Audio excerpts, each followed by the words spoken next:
start. Om Namo Bhagavate Vasudevaya. Om Namo Bhagavate Vasudevaya. Om Namo Bhagavate Vasudevaya.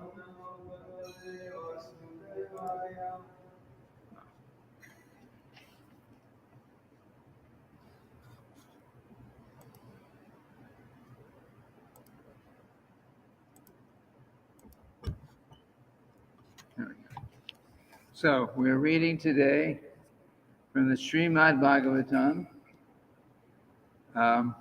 Canto 8, Chapter 5, Text 44.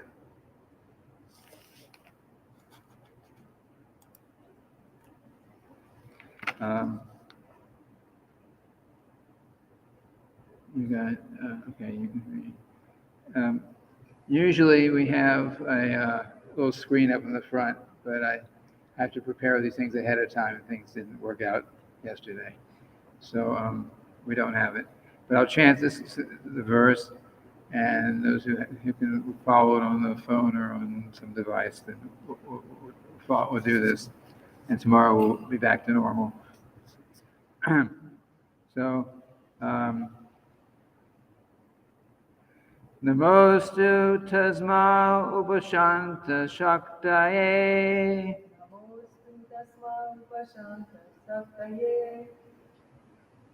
Swaraja lava pratipuri tatmane.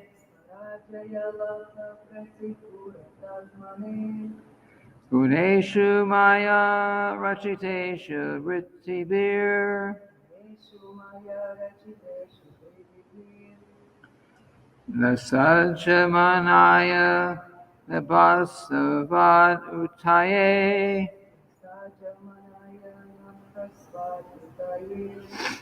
Namostu tasma upashanta shaktaye. Swaraja lava pratipurni tatame.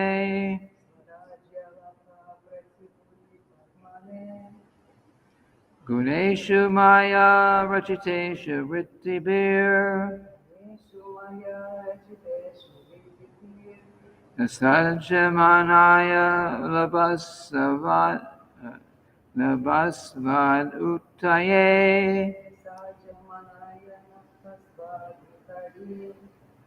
You want to try?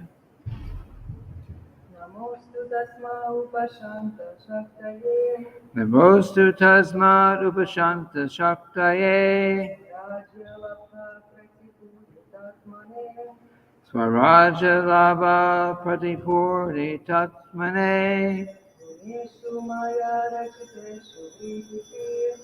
Guneshu maya rachiteshu vrittibir. Nasajamanaya nabasavad utaye. Okay. So we'll just go on. You want to try? Namo.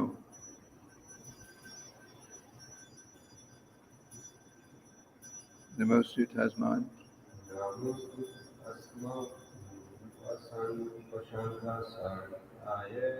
Namostu tasma upashanta shaktaye.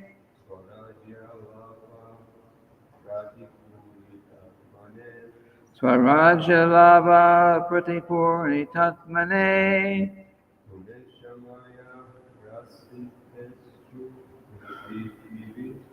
Guneshu maya rachiteshu vrittibir.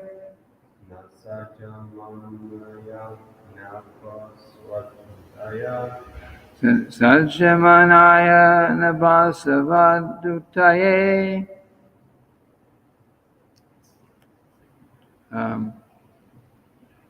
Anyone else like to try?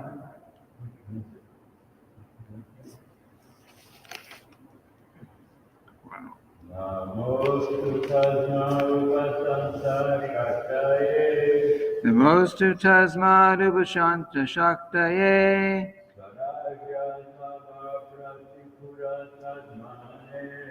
Swaraja lava pratipurni tatmane.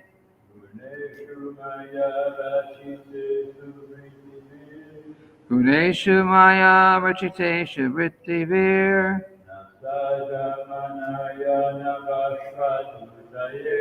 Sajjana maya nabhasavadutaye. Did you like that?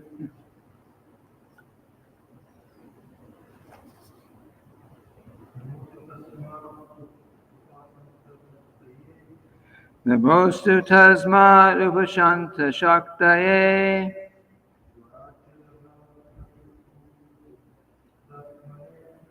Swaraja lava pratipurni tatmane.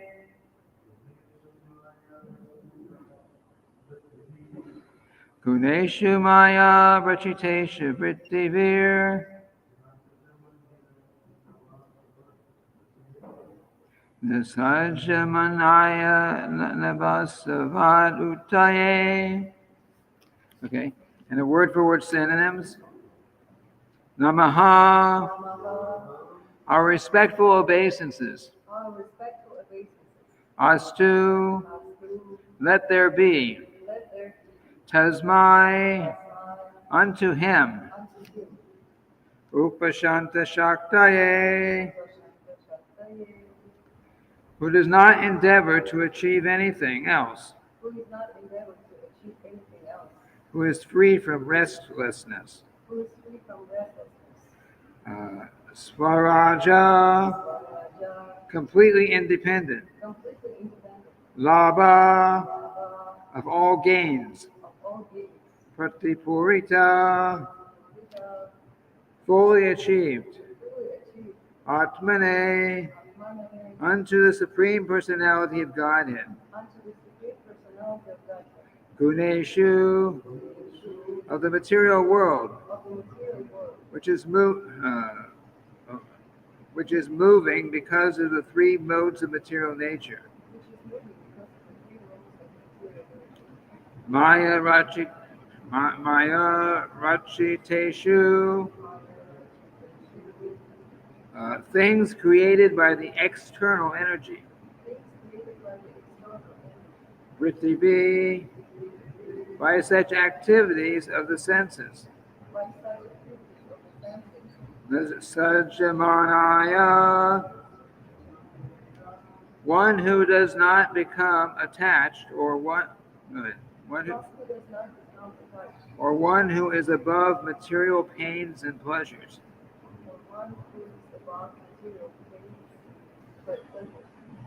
The Vasvat, the air.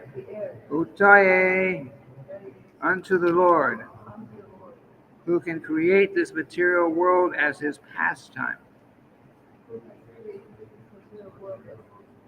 Pastime. He does it for pleasure. Pastime. Translation. Let us offer our respectful obeisances unto the Supreme Personality of Godhead, who is completely silent, free from endeavor, and completely satisfied by his own achievements. He is not attached to the activities of the material world through his senses. Indeed, in performing his pastimes in this material world, he is just like an unattached air. I think we're not going to repeat it because we're really late, and I've got to finish. I got 15 minutes. So, Srila Prabhupada's purport. We can simply understand that behind the activities of material nature is the Supreme Lord, by whose indications everything takes place, although we cannot see him. Even without seeing him, we should offer him our respectful obeisances. We should know that he is complete. Everything is done systematically by his energies. Parasya Shaktir Vividai Shruyate. Means that everything happens by the energies of the Lord. And therefore, he has nothing to do. Natasha Kuryan Karanang Savidyate. As indicated here by the word Upa Shanta Shaktaye, his different energies act. But although he sets these energies in action, he himself has nothing to do. He is not attached to anything, for he is the Supreme Personality of Godhead. Therefore, let us offer our respectful obeisances unto him. Oh my God, Chakshurun Militam Yena Tasmai Shri Gurave Namaha. So, in this chapter of the Srimad-bhagavatam, we are reading about there's a time in universal history that the demigods, the heavenly planets, they also have their problems. They have their problems. As we have problems here, they have their problems. And when they have big problems they can't figure out, then they go to the head demigod, who is Lord Brahma, and then they all go together to the Shwetadweep planet, where in this universe, where Lord Vishnu is residing on in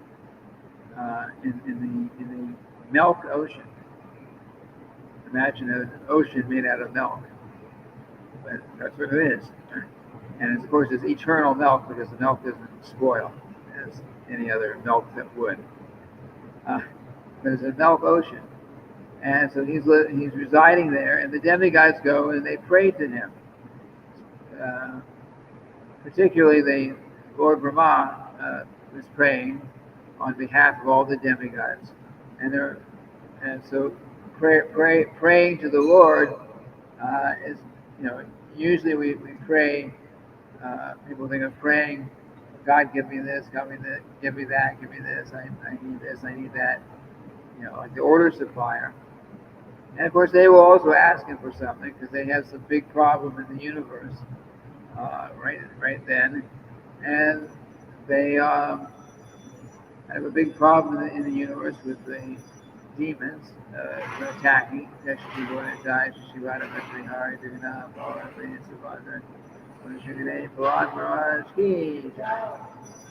So they have a big problem there because of the demons attacking them. So they're going to ask for help, but they don't just go and God, give me this, give me that. This whole chapter has been their prayers, many prayers, glorifying the Lord in so many ways according to the Vedic knowledge. And so this is also part of that prayer. The chapter is called "The Demigods Appeal to the Lord for Protection." So this is the introduction to their request. So we're talking about Krishna's energies. They're referring to Krishna's energies. So Krishna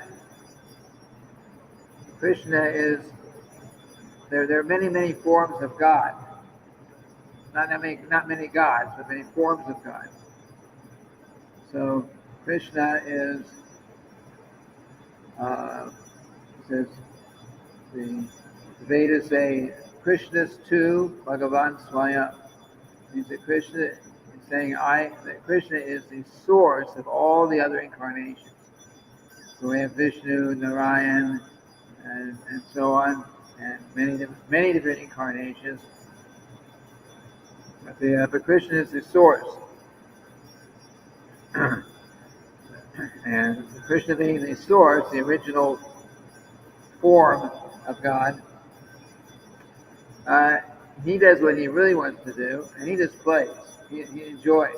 He can go Vrindavan, and He actually has, as we're reading about here, he actually has no duty, he has no real business, he has nothing he has to do, but he's he's just enjoying himself in the spiritual world, and he wants us to, of course, to purify ourselves and come and enjoy with him.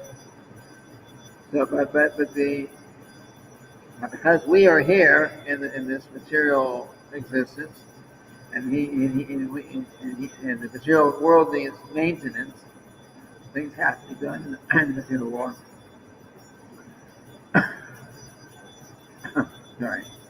So he has to arrange for all that, but he doesn't go directly to the material world to make all these arrangements. He expands himself as in his Vishnu form. So we have the material universe, material universes. There are innumerable universes. They're all created from the Vishnu form called Mahavishnu, or Karanodakshai Vishnu, who is very large, so large that universes come from his pores in his skin. We have bacteria, sweat, perspiration, anything, but he produces whole universes from the skin, from his pores of the skin, his breathing, like that, and which expand and become bigger. And in each one of those universes, he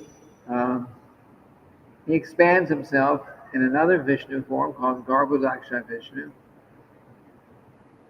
And that particular form of Vishnu, is from him is born Lord Brahma. It was the first created being within each universe. So each universe has a demigod called Lord Brahma, who ultimately will create the planets and so on in the universe.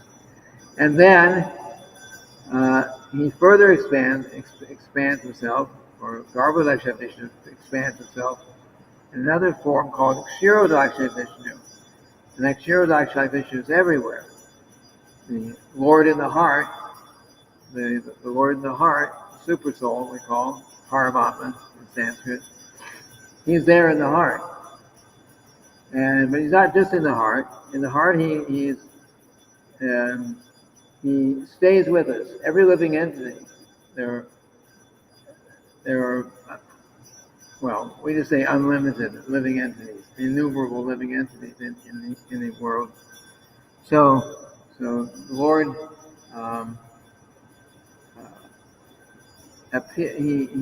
when we leave the spiritual world, due to a big mistake, and when we leave the spiritual world, come here, Krishna doesn't just say, "Okay, you left me, you're out," he takes us away.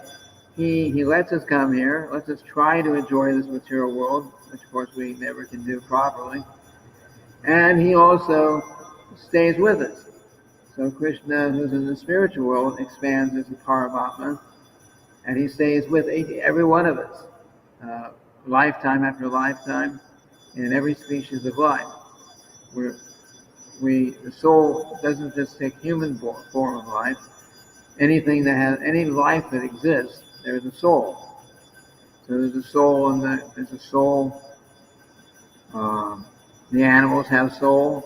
People have soul. The plants have soul. The germs and the microbes and any other thing, fish and birds. Anywhere where there's life, there's a soul.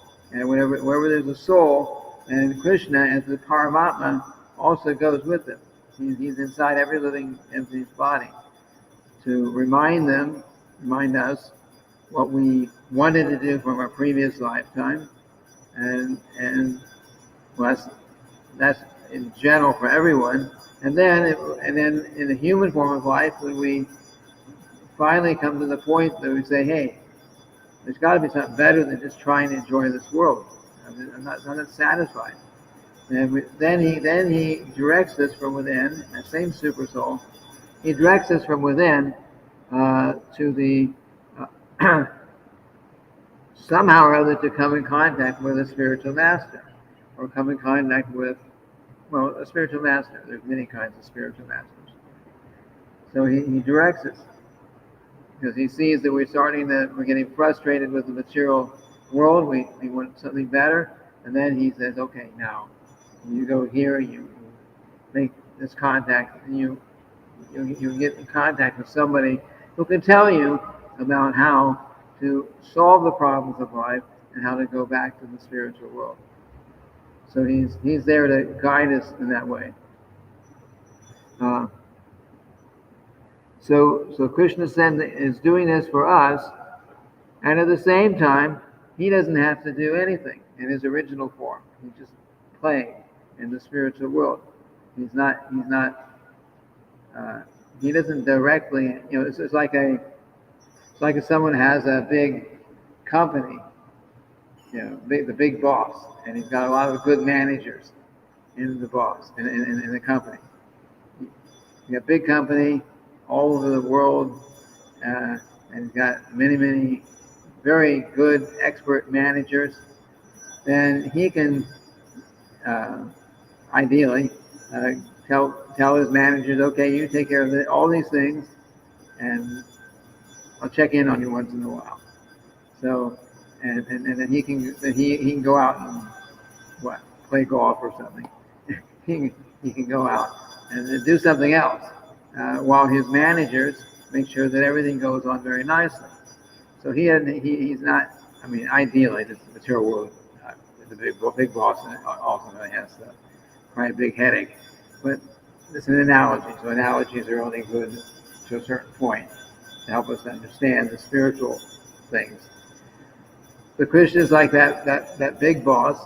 So he's enjoying, which is what he likes to do, what we all like to do, and he expands himself in these different Vishnu forms to come to the material world to help us ultimately to become Krishna conscious. That's what it's all about. And then once we take up the path of Krishna, once we have the desire to take up the path of Krishna consciousness, once we have that desire to take up this path, then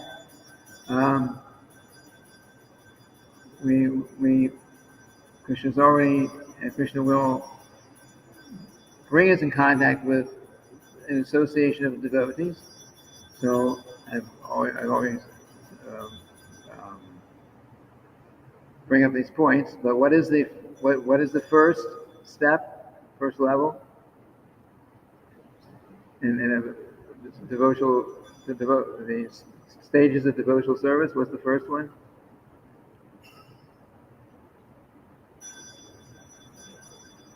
Chanting? No. We don't know about chanting until we get started. Shraddha. Remembrance. Shraddha means faith. You have to have a little faith. So say someone is, say the temple is here, and somebody is out in the entangled material world. Before they come to the temple, or before they look into what's going on in a Hare Krishna temple, then they have to have at least a little bit of faith, a little something, maybe some feeling that, well, maybe there's something there that'll be good for me, that'll help me. I need something more than what I have. So Shraddha. Then, what's the next step? We go over this every day, so. Sure. Sadhu Sangha means association with devotees. So you just happen to come around, and if you don't associate with somebody who knows about Krishna consciousness, you probably won't go very far. So second step on the devotional ladder is come in contact with somebody who's already practicing Krishna consciousness. And then, once you do that, and maybe you have some questions, maybe you just feel more inspired because you see what's going on. You see, here are these people here. They're happy. and they're doing something, and they're happy, and I'm not happy. So what can I, maybe I can learn something. And then the next thing is maybe somebody will ask you, okay, maybe can you sweep the temple room floor or wipe off the windows? So it's some service, devotional service. That's Prajna Kriya, third step. So it's like that. So when we actually Krishna sees that we have some desire for something other than just material enjoyment, then he starts taking us through these stages. And then at one point, and there's no specific time limit on this, but at some point, if we're going to keep progressing on the spiritual path, there's a stage called anartha nivritti. In Sanskrit, it means giving up those unwanted or unfavorable activities that will not help us to advance in spiritual life. And for us, that basically means we got 4 rules, four do nots. No eating meat, fish, and eggs. No gambling. No illicit sex.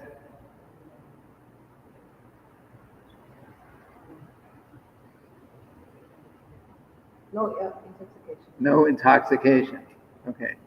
These 4, because if we're doing any of these activities, then we cannot really, our spiritual advancement will always be blocked. Even if we're doing even if we're, mopping down the whole temple room every day, even if we're chanting Hare Krishna so much, even if so many things we're doing, all that's good, but our advancement will be blocked as